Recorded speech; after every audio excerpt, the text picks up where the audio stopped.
नमस्कार मित्रों, जीवन सुरक्षा संकलन में आपका हार्दिक स्वागत है। मैं फाउंडर डायरेक्टर नानक चंद। मित्रों, जैसा कि मैंने पिछले वीडियो में बातचीत की थी कि पैसा बहुत अहमियत रखता है आज के समय में, और बाप बड़ा ना भैया, सबसे बड़ा रुपया। मित्रों, जिसके पास पैसा है, जिसने सलीके से पैसे को खर्च किया है और मेहनत से पैसे को कमाया है, वह निश्चित रूप से अपने लक्ष्यों को प्राप्त करता है और अपनी मंजिल पर पहुंचता है। मित्रों, पैसे कमाने का भी एक तरीका होता है, एक सलीका होता है, एक विज्ञान होता है, एक कला होती है। और उसी तरह पैसे खर्चने की भी। देखिए, पैसे को आदमी बहुत मेहनत करके, जैसे तैसे व्यक्ति देखा देखी मेहनत करके और पैसा कमा तो लेता है, लेकिन उसको किस तरह से खर्च किया जाए कि उसके आने वाले जीवन के लक्ष्य पूरे हो सकें और वो अपनी उस मंजिल को पा सके जिस पर वह जाना चाहता है। लेकिन एक और अड़चन सबसे बड़ी ये है कि लोगों को ये पता ही नहीं होता कि उनकी आखिर मंजिल है क्या। बहुत से मेरे दोस्त बहुत मेहनत करते हैं, दिन रात मेहनत करते हैं, सुबह जल्दी उठ के मेहनत लगते हैं और शाम को देर तक मेहनत करते हैं और कहते हैं मैं बहुत मेहनत से पैसा कमा रहा हूँ, और कमाते भी हैं। लेकिन उन्हें यह मालूम नहीं है कि उन्होंने जाना कहाँ है, उनकी मंजिल क्या है, वे करना क्या चाहते हैं। केवल पैसा कमाना मंजिल नहीं होती।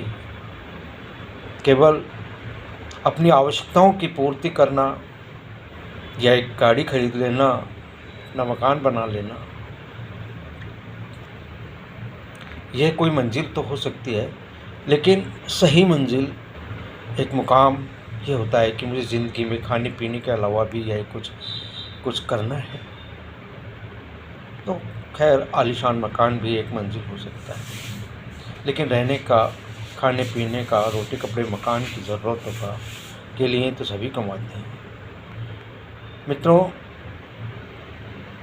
कोई भी व्यक्ति शायद कमाता भी है और खर्चता भी है, लेकिन सबसे पहले तो मनुष्य की कोई अपना लक्ष्य होना चाहिए, मंजिल होनी चाहिए, ताकि उस मंजिल के दिशा में वो रोज़ प्रयास करे, रोज़ कार्य करे, और उसे पता होना चाहिए कि आज हमें क्या करना है, पूरे जीवन में हमें क्या करना है, अगले 5 वर्षों में क्या करना है, उससे अगले 5 वर्षों में क्या करना है, और फिर उसके छोटे छोटे टुकड़े करें तो हमें पहले वर्ष में क्या करना है, चौथे वर्ष में क्या करना है, तीसरे वर्ष में क्या करना है, इस वर्ष में क्या करना है, वर्ष के इस महीने में क्या करना है, और माह के इस सप्ताह में क्या करना है। अगर हम अपने लक्ष्य को, अपने कामों को इस तरह बांट लेते हैं तो विधिवत मेहनत करके एक टारगेट को पूरा करते हुए हम अपने मुख्य टारगेट पर, अपने मुख्य मंजिल पर पहुंच सकते हैं।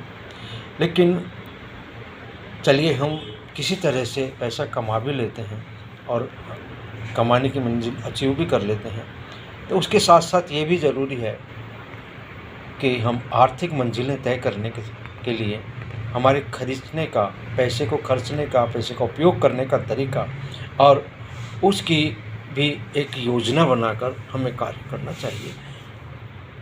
देखिए, सबसे पहले सबकी आय में एक यह होना तो निश्चित होना चाहिए कि कोई भी व्यक्ति कितना भी कमाता है, उसका कुछ प्रतिशत उसे सेविंग्स में अवश्य डालना चाहिए। क्योंकि आज जिस हालात में आप कमा रहे हो, आज जिस स्थिति में आप कमा रहे हो, जिस रेशो में आप कमा रहे हो,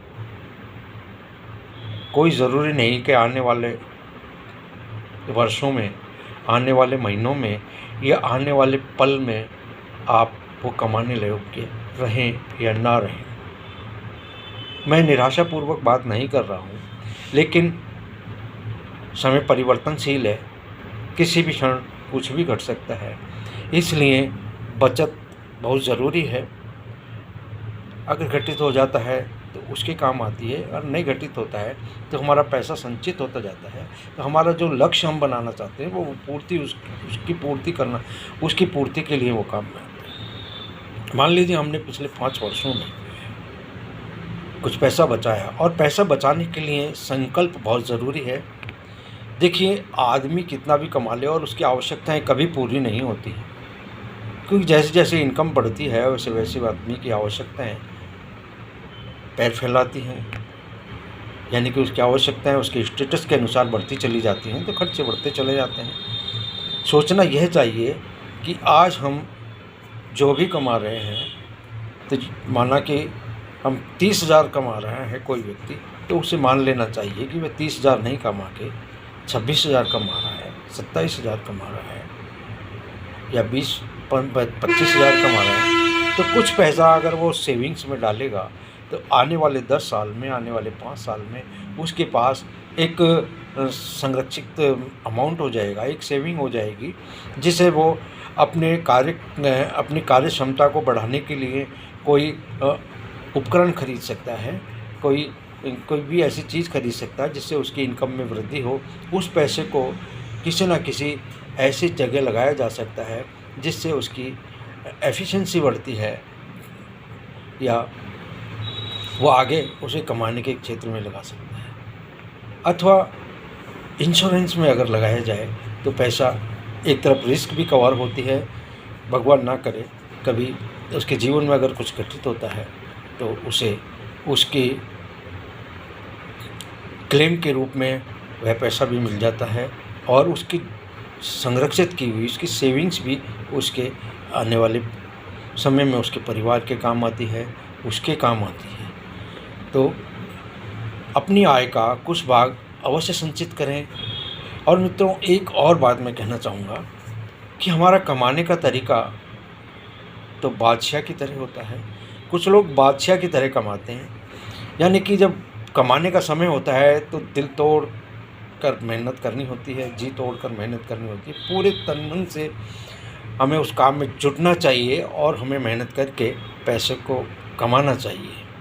चाहे वो मार्केटिंग का काम हो, चाहे मेहनत का काम हो, चाहे लेबर का काम हो, कोई भी काम हो, तो उसे पूरी मेहनत से तन और मन लगाकर काम करना चाहिए, तब उसके परिणाम अच्छे आते हैं। यदि आधे अधूरे मन से हम कोई काम करते हैं तो ना तो हमारा दिमाग काम करता है, ना हमारा शरीर काम करता है। जिस चीज़ में दिमाग भी काम नहीं करता है, दिमाग काम नहीं करता है, तो उसमें शरीर भी उतना योगदान नहीं दे पाता है। और जब दिमाग और शरीर का अधूरा अधूरा योगदान होता है तो उसके वैसे परिणाम नहीं आते। तो सबसे पहला तो एक हमारा लक्ष्य होना चाहिए हमारे काम का, कि हमें क्या करना है, हमें कहाँ पहुँचना है। एक तो वो, और उस दिशा में हमारा स्वस्थ चिंतन होना चाहिए, और स्वस्थ चिंतन के साथ उसके अनुसार हमारा परिश्रम होना चाहिए। ये नहीं कि आज अभी ये सोच लिया अभी हमें ये करना है, और शाम को पता चला कि हमने जो सुबह तय किया था कि ये करना है, उसमें से हमारे 20% काम भी पूरे नहीं। तो जो तय किए हुए काम है उनको निर्धारित समय में करना ये बहुत ज़रूरी है हमारी सफलता के लिए, हमारे लक्ष्यों की प्राप्ति के लिए। तो पूरी दृढ़ता से करें। तो हम बात कर रहे थे कि व्यक्ति बादशाह की तरह तो कमाना चाहता है, और जब खर्चने का टाइम आता है तो तब वो ये सोचता है कि यहाँ से पैसा बचा लूँ, यहाँ कम खर्च कर लूँ ताकि मेरे पास पैसा बचेगा, क्योंकि उसकी इनकम कम हुई। उसने बादशाह की तरह जब कमाने के समय मेहनत करी तो उसकी इनकम कम हुई, और इनकम जब कम होती है तो फिर आदमी पैसा खर्चने में सकुच जाता है। और एक व्यक्ति लेबर की तरह, कुली की तरह, बैल की तरह लगकर कमाता है, और जब खर्चने का समय आता है, कोई भी सामान खरीदने का समय आता है, तो वह समझौता नहीं करता, क्वालिटी के साथ समझौता नहीं करता, क्वांटिटी के साथ समझौता नहीं करता। तब उस पैसे को वो बादशाह की तरह खर्च कर सकता है और संतुष्टि का जीवन जीता है। लेकिन जो बादशाह की तरह कमाना चाहता है तो उसकी इनकम कम होती है, फिर वो उसे कुली की तरह ही खर्चेगा, एक एक पैसे को रोक रोक कर खर्चेगा, तो उसे जीवन का आनंद नहीं आ पाएगा। तो मित्रों, बादशाह की तरह खर्चें और कुली की तरह, बैल की तरह मेहनत करके कमाएं तो जीवन का आनंद मिलेगा, आपके लक्ष्य पूरे होंगे। आपके लक्ष्यों की पूर्ति के लिए ज़रूरी है कि पूरे तन और मन से कमाया जाए और उसे बादशाह की तरह खर्चा जाए, तो आप एक संतुष्ट जीवन को उपलब्ध होंगे और अच्छी ज़िंदगी जीकर आप अपने मुकाम पर पहुँचेंगे। धन्यवाद मित्रों।